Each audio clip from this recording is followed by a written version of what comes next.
อ้าวเฮ็ดยังบ่หยาโอ้ยซอยซีพ่อแม่พี่น้องเฮ็ดจำได้บ่ปิ้งตกน้น้ำตกำโอ้ปิ้งน้ำตกเด้อพ่อแม่พี่น้องขน้อยโอ้ลงว่าปิ้งตกน้เดี๋ยวสิเบิ่งสิำปิ้งน้ำตกปิ้งน้ำตกคิดอยากเพิ่นอยากไปตะทีตัวแดนดอกคิดอยากสิก้อยว่าได้สิกินกับแจ่วก้อยดอกกินกับแจ่วว่าก้อยนี่ซอยมันเป็นแล้วพ่อแม่พี่น้องซื้อมาตลาดข้าวดอน FC เลยสิหัวเนาะปิ้งตกน้ำรถเพิ่นขอโทษเด้อว่าผิดพ่อแม่พี่น้องตัวใดมันสุกแล้วมาให้ซิมึงดูว่ามันสุกนะอันนี้จอบซิมเนาะได้พักสิกินกับนี่ซื้อมาหัวผักกาดแก้วโดนแล้วนะบ่ได้กินก้อยซีนเนาะโอ้ยบ่ได้กินก็สิเป็นอย่างนี้เนาะไปเว้ายังได้แต่คิดอยากเนาะคืออยู่แต่โรงงานพูนก็กินก็กินเนี่ยนะว่ามันใหญ่พูดว่ามันยำรสพ่ออยู่ว่าสินี่คอยอยู่ปิ่งซ้ำลาบ่สุกเด้อเฒ่าเอาห้ามกินอ้าวกระจำเจียวเพี้ยบ่ใส่แจ่วเจียวเพี้ยที่มีในตู้เย็นนะป่ะมันยังมีเดือดอยู่ปีกน้ำตกมันตกน้ำได้จางบ่ตกน้ำตกในบ่เคยได้ยินปิ่งน้ำตกเพราะว่ากินตกน้ำก่อยไปกินการนะพี่น้องใส่เพี้ยนน้ำมาบ่ปกติใส่บางแนวเย็ดต้นใหญ่หลายปลอนนาหลายพระเฒ่ากินยอมตัวเองเนี่ยโดนได้บริกินสีงัวเนี่ยปัดเครื่องตัดสีนก็บ่เป็นตัดทางเช็ดค่ะหยาบอยู่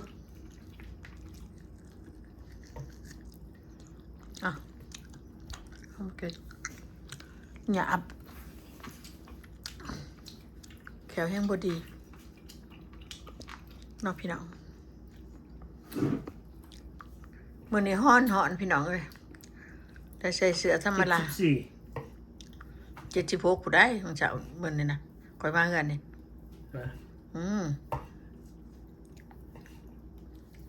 คือบัดขึ้นบัดลงนั่นแหละซอยทางตัดเสร็จมันเนี่ยมันหยาบได้ค่ะมากินน้ำกันเด้อพ่อแม่พี่น้อง FC คิดอยากจะพาเด็กไปซื้อมาก่อยอากาศก็ดีมื้อนี้พ่อแม่พี่น้อง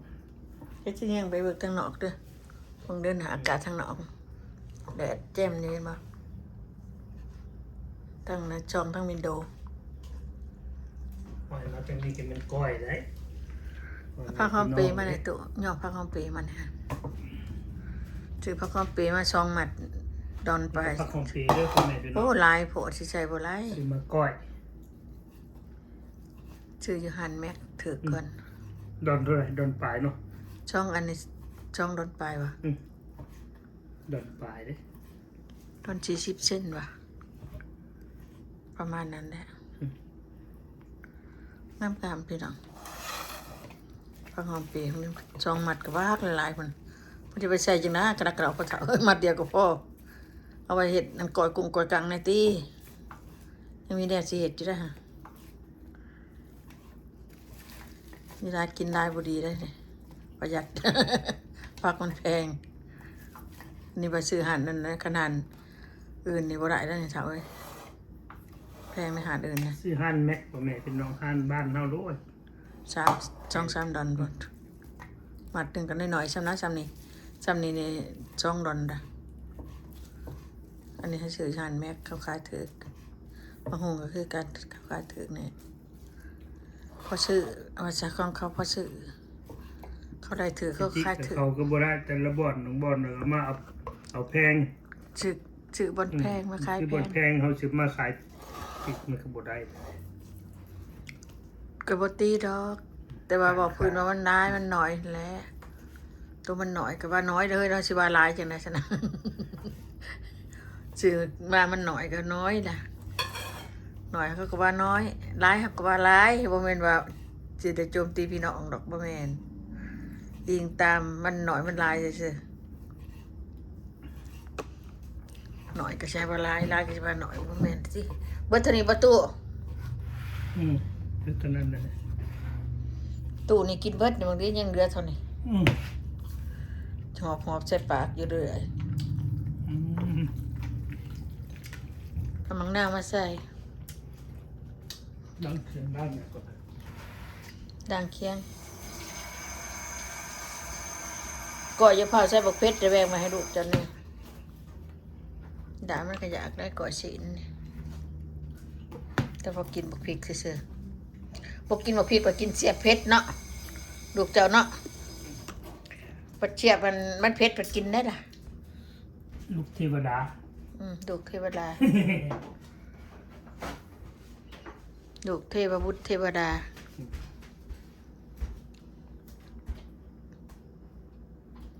พังหอมงามขนาดเข้ามาปลูกขายกันดิ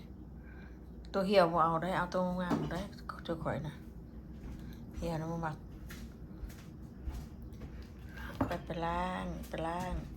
พักกับกันนี่ดิ2-3หัวนี่นะพักกัดอุ้ยพักอีหยังพี่น้องเอ้ยหัวผักบัวก็ไปซื้อมามันหอมดีหัวผักบัวเพราะถ้าเอาสกอตคลุกเลยเฮ้ยเคียงเฮานะปิงน้ำตกปิงตกน้ำพัววะค่ะ ปีกตกหนักว่าผิดก็เป็นเอาไว้เนาะมาได้เรื่อง มันบ่ได้เรื่องใช้แปลกเด้อ ใส่พบน้ำมันก่อนเนาะมันแดงบนเนาะ เขาบ่หุนเจ้าโอ้ยอย่าเฮ็ดเถอะอย่าหัวน่ะปิงน้ำตกปิงตกน้ำ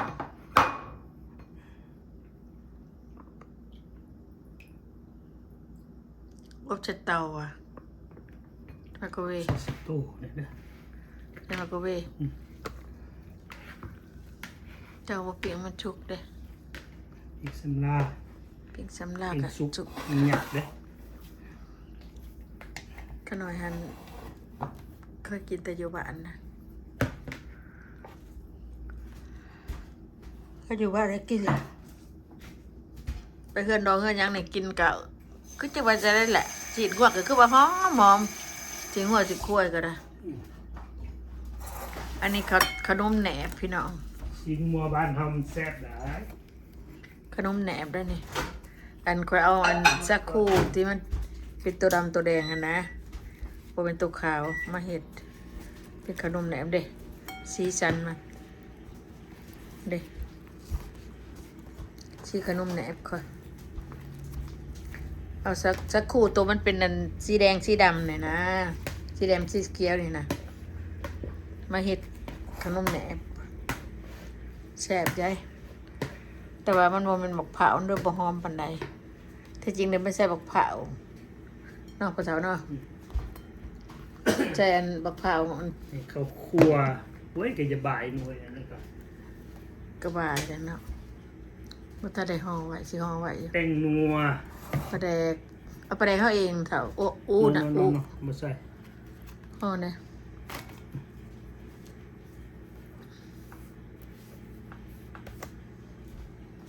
สิใส่หยังจ้ะว้า โอ้ดีว่ะ ชุกโพดหั่นชุกโพดได้แม่นบ่ถอกใส่โดดได้ไว้ให้สีน้ำชุกน้ำ มันลวกก็แซ่บได้ มันอุ่นน้ำเดือด มันบดสุกมันแดงโผด มันแดงพุดก็เลยอุ่นจักหน่อย บักน้ำใส่กอนตีฮะช่างนี่คือว่าเฮ็ดจังนี้เดี๋ยวว่าใส่บักขัดบักนาวก่อน แล้วบ่อยากใส่ดอกมะนาว บ่ใส่มันก็บ่แม่นก่อยเลยเนาะ บ่หมักเลยจักหน่อยนี่ก้อยใส่มะนาวมันบ่ฮู้รสชาติมันน่ะมัน อ๋ ส้ม อก็เป็นกินแล้วบ่ใส่บักนาวเนาะพี่น้องเนาะก่อยสับลายมันก็ต้องมีบักนาวโหด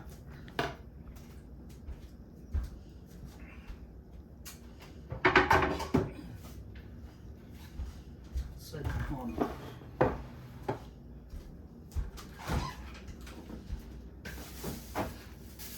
อัดเขาน้ำน้อยใหญ่อันน้อยน้อยอันแสบน้อยใหญ่ไปหอมปานใด เป็นน้อยเบิ่ง มีตีอย่าง เอาละพอเดี๋ยวยังหน่วยหนึงตัวยังครึ่งหน่วยนะพอแล้วครึ่งหน่วยเนาะ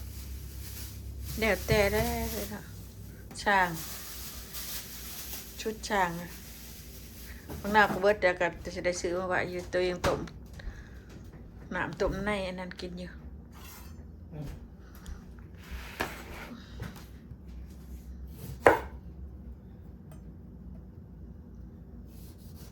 จะหน่อยหัวหน้ามาหัวหน้าว่าโอ้ยเห็ดบดแสบ ใส่ข้าวคั่วเป็นงัวเด้อพ่อแม่พี่น้องนี่กำลังนาวบีบหัว ใส่ถุงมือเนี่ยนะ ใส่ยังบริการบวกสาม แล้วพอขันมันหนุ่มฉีนเพราะว่า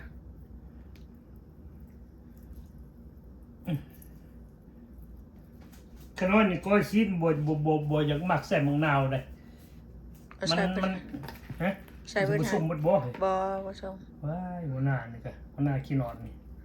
คอยใส่เขาช่องหน่วยคนน่ะก่อยมันตกฉมผสมมากกับบดแสบ อืม ถ้าบริใส่เพียได้ก่อยนี่ก่อยซ้ำดามันใส่เพีย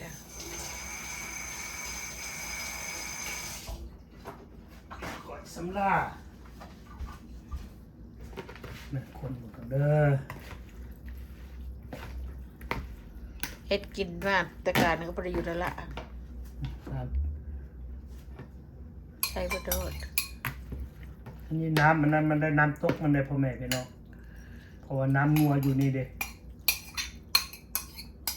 โดยกินน้ำตัวนี้แสดงว่าซีบ่แซ่บแม่นบ่ ชุดจางแล้วบ่ใส่เบิดจังโคตรว่าเดียววะเขาขวข้องหอมนะเดี๋ยวจังใส่บักพริกน้ำนังแวงให้ลูกเจ้า สิมึง ผู้ใส่ปลาแดกก็ได้สิแซ่เว้ย อย่าเผาอะไร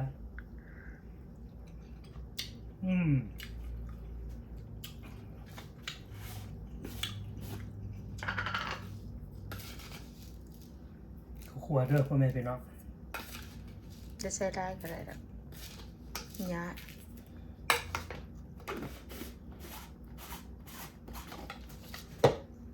ตำเองเฮ็ดเอง กินปลาแดกกินได้นี่ เป็นเตาตุ้ยของเฮานะมันหอมดี อันนี้มันมีกะปิเฮาว่านะมีกะปิมีน้ำปู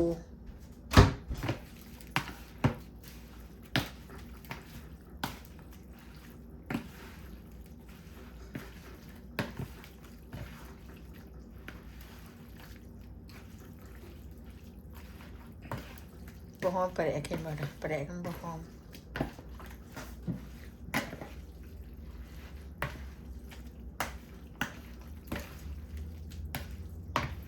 ใส่บ่ต้องหอมลูกสาวเจ้านี่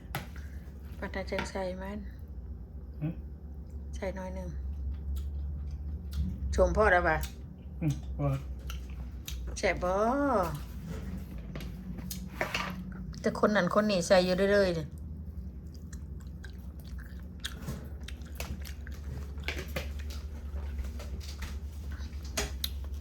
ผักหอมใส่จังหน่อย หึ ตอนใช้ได้ถ้วยไม่เห็นบ่ต้องข้นเนาะอันใส่ให้กระป๋องมันกินมื้ออื่นมันมามื้ออื่น ลูกไปกินยากบ่มักกินผักกินหญ้าพ่อแม่พี่น้อง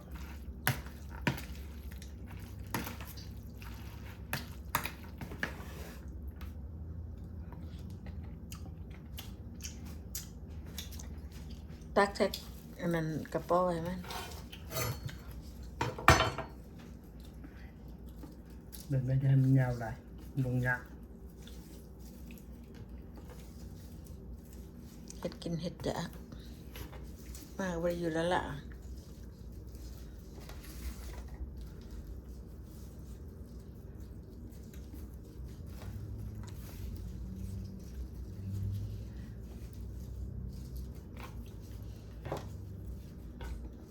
ทำไมวัน ปีนี้ นี้ สิปลูกใส่ถังใหญ่ๆผักหอมปีนี่ โอ้ ป ย ลูก มัน ใส่ นั่น ถังน้อยมันเกิดอยู่พ่อแม่พี่น้องมันที่โพด เอาตัวเราบ่งก็จะเป็นถอยยาวภาคอีสานกระดักกระดอแท้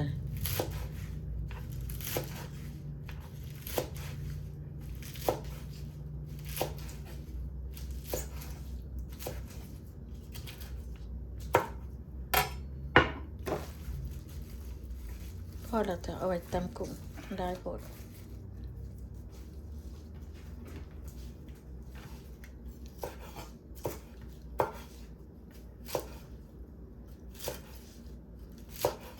พออยากจักกันถ้าตะแคกันเบิ่งซอยพักกระหูพี่น้องตอนยาว ก็น้อยบ่มักซอยสั้นซอยเล็บแดดเด้เวลาเฮานั่นน่ะมันหมาดเบิดเลยนะก็น้อยมักซอยห่าง ๆซอยยาวซอยห่าง ตักไว้ลูกก็เนาะ เอาพักลงใส่น้อยหนึ่งเด้อให้มันนะใส่ทั้งหนามันบ่ซ่าใส่ก็ได้ ใส่ตัวใดก็ปอตัวใด เพราะตัวได้ก็ได้ตัวสิไว้ให้มันได้ปะได้ ตัวนี้ใส่ เพราะว่าสิหลายปะได้สิก็แบ่งกัน2-3ส่วนเอาพักกันใจแล้วก็เอาพักโคจังหนาอันไปซื่อๆบ่ต้องไปซ่าใส่ก็แวกไปการแหน่แวงกินแหน่เด้เฮาก็สินเช้าดอนบ่ได้มีหยังในพี่น้องเด้ตะกี้ซ้ำนี้เนี่ย2ดอนเนาะ เดี๋ยวนี้ ได้2 ดอนมันก็5-6 ดอนตะกี้เดี๋ยวนี้มันบ่เว้าแล้วเดี๋ยว บ่ มัน มัน ขึ้น พาบ่เห็นนะสิ พอบ่เฮ้ย แล้วแต่ว่าลูกจะพ่อกินไปให้ลูกสาวกันมื้ออื่นเช้า ใส่หลายมันจะบ่กินเด้ มันกินมันมักอยู่พักอันนี้พ่อมันมักอยู่ มันยังถามหามันยังมาเก็บเอาของเฮาอยู่ตอนนี้เก็บในสวนเฮากินอยู่มันถามหาว่า กิน พัก กินแซ่บกินเท่าได้ลูกก็กินบ่จักหยังบ่จักตุ้ยบ่จักกันหยังเด้ลูกก็ใหญ่รู้สึกบ่แม่นเรากินแซ่บตัวใดก็ให้กิน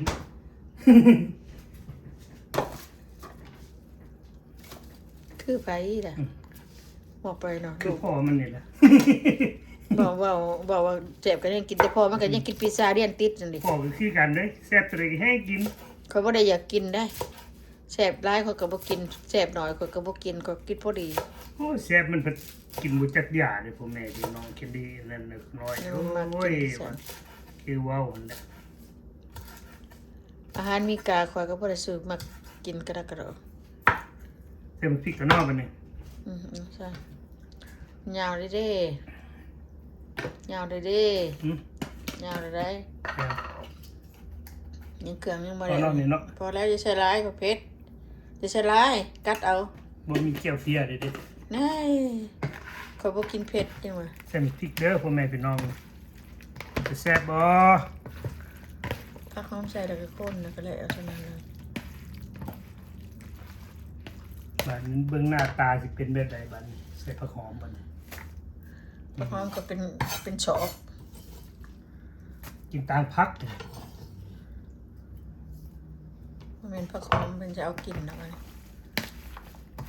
พ่อแม่พี่น้องหน้าตาสิเป็นแบบ ผัก นี้ บัวคือบ่ซอยใส่ บ่ใส่ผักบัว หัวนะผักบัวหัวก็ซอยใส่กินตังผักซะว่า อืม พอละเอา เนี่ย โอเค กินมื้อนึงพ่อแม่พี่น้อง เป็นแต่แซ่บบ่ จะแซ่บบ่ แซ่บหลายเบิ่งชิมเบิ่ง เบิ่ง ขน่อยชิมตอนน้อยๆบ่ตอนใหญ่ๆ